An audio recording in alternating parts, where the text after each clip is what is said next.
a large knife forced to her throat. During the incident, the offender stabbed the victim in the abdomen. The victim pulled the vehicle into the drive-thru of the bank, and the offender demanded bank cash. After obtaining bank cash, the offender fled on foot northbound. The victim was transported via EMS to a hospital and rushed into emergency surgery. Shortly thereafter, listed offender was taken into custody on the same date. He was in possession of a large knife and large amount of U.S. currency. Was transported to the robbery office, gave a taped Mirandite statement admitting to his involvement in the incidents. Offender also admitted to prior business robberies, to include on February 6th of 2018. Says he entered the Walgreens on Dixie Highway. Once inside, brandished a handgun, pointed at the victim, and demanded received business cash.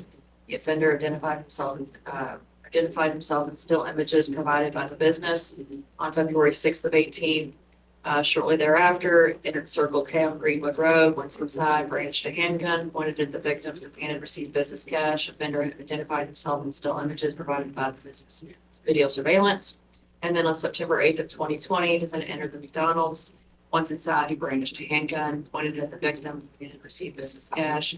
The offender also struck a bystander in the head with the handgun, causing injuries. The offender identified himself in still images provided from the business video surveillance. Those are the allegations here before the court. I will note that based upon his history here, it appears as though he had sentenced in February of 24, where he was given 14 years prison.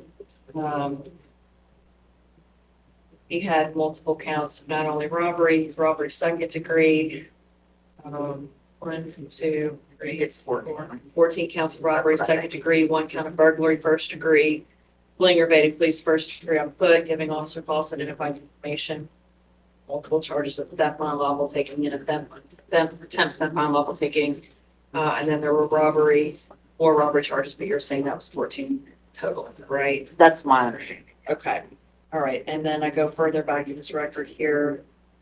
Here's that he's got a prior domestic violence charge. He pled guilty back in 17 to. He had a criminal trespass that was admitted from a burglary in 14. And then the NCIC, there's a 12-page NCIC here. I don't know if it's all Jefferson County or not, so let me look at that.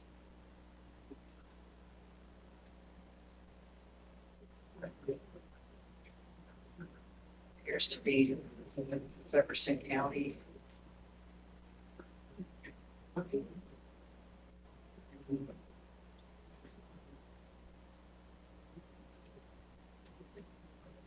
That's something here.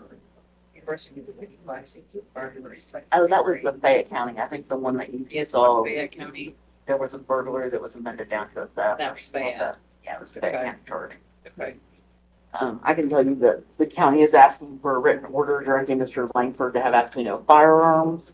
We're also asking for a written no contact order, and it would be no contact with the victim and the children and their residents, no contact with any locations of Walgreens, McDonald's, or Circle K, and no contact with the bank that is the place of violation on the most recent alleged robbery. And then we would also ask to include no weapons, also including knives. And then we'll need to address bonds. He signed the no contact orders. So I need you to sign the no contact orders, addressing all the orders that she just mentioned here for the court. It's an oral order. If you don't want to do it, that's fine. I don't want to do it. Okay, that's fine. You're orally ordered not to have any kind of contact with any of those, with the children and the victim in this case. And then the location, 112 Southwest Mill Road, no new offenses, no deadly weapons, including firearms. Bond is currently set at $1 million plus home incarceration. Is that right? Yes. Okay. Anything you would like to address, or do you want to put anything else on the record before the court makes the The determination county, on bond? the county will note on the written orders that he refused to sign those, and noting that it is still the oral order of the court that he would have no weapons and follow all the no contact orders.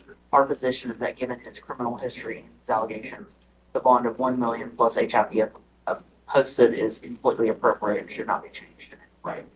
You want to respond to that, ma'am? Over that $1 million bond, judge, for someone who's been deemed indigent by the court is tantamount to a denial of bail and a violation of his Eighth Amendment right.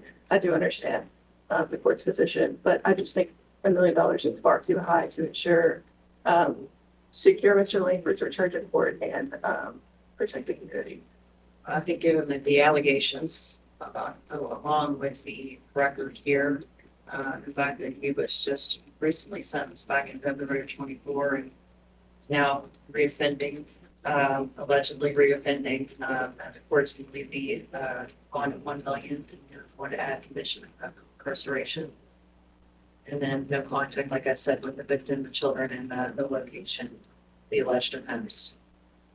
We'll come back on August the 19th That would be 9 o'clock in court 3030. or 3:03 9 a.m. with the public defender. Thank you. Thank you, sir.